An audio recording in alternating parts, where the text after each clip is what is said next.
안녕하십니까, 조이쌤의 공부톡톡입니다. 조이쌤의 공부톡톡. 지난 2024년 1월 17일 중등교육법 시행령 개정안이 국무회의를 통과했습니다. 이 골자는 외고 자사고 존치 확정, 그리고 외고 국제고 학제 개편, 자사고 지역 선발 20%인데요. 그래서 오늘의 조이쌤의 공부톡톡은 외고 국제고 학제 개편. 교육부는 외고를 좋아해? 지금 시작합니다. 조이쌤의 공부톡톡. 일단 중등교육법 시행령 개정안이 굉장히 길어요. 굉장히 긴데 제가 이제 골자만 몇 개만 제가 관심 있는 거죠, 사실. 그런 부분만 좀 정리해서 보여드리자면, 첫 번째로 오랫동안 예고되었던 전 정부 때부터 외고 자사고를 일반고로 전환하겠다는 그 정책이 폐지되었습니다. 그래서 외고 자사고, 국제고 포함하여 존치되는 것으로 결정했습니다. 대신에 이제 전국 단위 자사고의 경우는 이제 학교가 있는 지역에서 학생의 20%를 선발해야 한다. 예를 들면 용인외대 보고 너네 용인에 있잖아, 용인 학생 20% 선발해, 이런 것들을 한다는 겁니다. 근데 사실 이 20% 선발은 자사고 입장에서, 전사고 입장에서 그렇게 현재도 지역 인재를 상당 부분 선발하고 있고요. 자사고도 그렇게 싫어하는 이슈가 아니에요. 그래서 별로 어려운 기준이 아닙니다.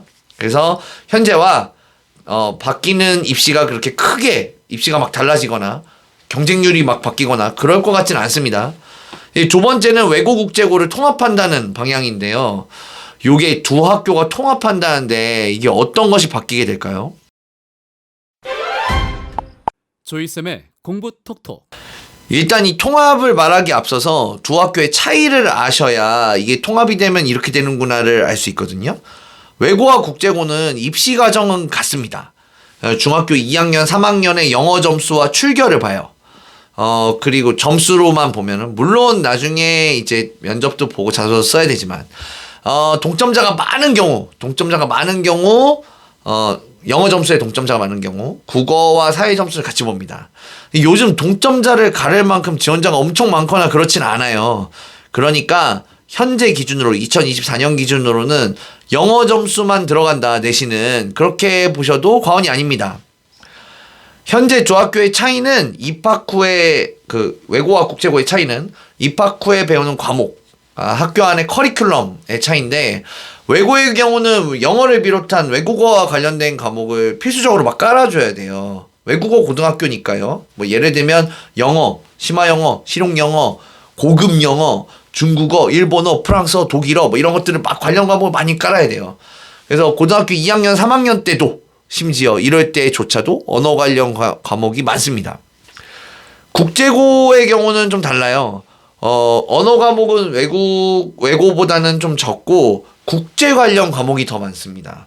국제 관련 과목이 뭐냐? 국제사회와 한국사, 국제정치, 거시경제, AP 인문지리, 이런 것들이에요. 현재 개정안에서는 뭘 얘기하고 있냐면, 국제 외국어고로 통합되면 외국어고가 원하면 너네가 국제 트랙을 써도 돼. 국제 과정 설치해도 돼. 그러니까 한마디로 언어 공부 좀 덜 시키고 국제 과정으로 바꿔도 돼. 이렇게 해주는 거예요. 이름을 그 대신 국제 외국어고 이렇게 바꾸는 거죠. 현재 교육계에서는 사실 사교육계 포함하여 대부분의 외국어고는 국제과정 설치하고 국제국어고로 바꾸겠구나 라고 보고 있거든요. 왜 외고는 국제고 과정으로 바꾸고 싶어 할까요? 조이쌤의 공부톡톡. 외고나 국제고나 상위권, 내신이 매우 높은 학생들 있잖아요. 그 학생들은 별로 차이도 없고 문제도 없어요. 과목의 문제가 아니잖아요. 상위권 학생들 아시잖아요. 상위권 학생들은 어떤 과목이 주어지든 공부를 잘합니다. 그리고 이 친구들은 현재도 좋은 대학을 아주 잘 가고 있죠. 이 문제는 하위권의 이야기예요. 외고의 하위권, 국제고의 하위권. 이 하위권의 경우는 이야기가 매우 다릅니다. 각자 수능이나 논술을 준비해야 되는 거죠. 외고 국제고 하위권이니까 종합전형을 쓰기에는 내신이 너무 낮아요.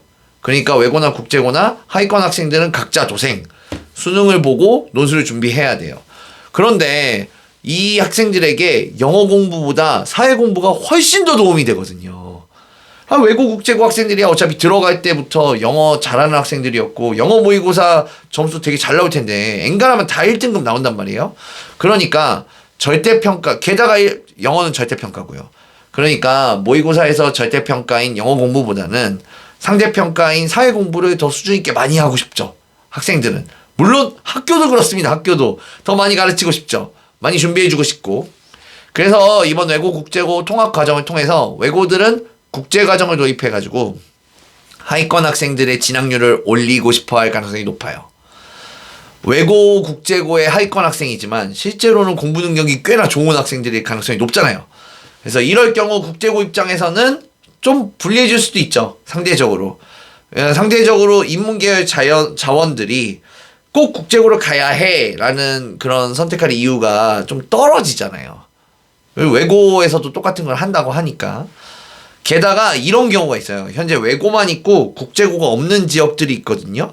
그러면 다른 지역에, 우리 지역에는 국제고가 없으니까 나 다른 지역에 있는 국제고를 지원하고 싶어요 하면은 지원할 수 있었습니다. 전국 지원이 가능한 거예요. 한정적으로.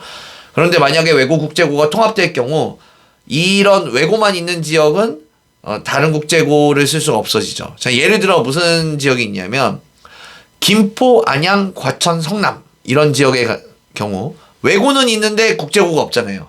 이 지역에는. 그렇죠? 김포 외고, 안양 외고, 과천 외고, 성남 외고 있는데 김포 국제고, 안양 국제고, 과천 국제고, 성남 국제고가 없단 말이에요. 이런 경우는 다른 지역의 국제고를 현재는 지원해 볼 수 있었는데 만약에 김포, 안양, 성남, 과천 외고가 국제 외국어로 변신해버리면 이제 뭐 다른 지역의 국제고는 지원할 수가 없죠. 그리고 학생들한테는 뭐 당연히 집 근처에 있는 국제 외국어고가 생긴다니까 가면 되죠. 하지만 그 지역 근처에서 이득을 보고 있던 동탄국제고나 이런 곳들이 상대적으로 지원율이 좀 떨어지는 요소로 작용할 수가 있습니다.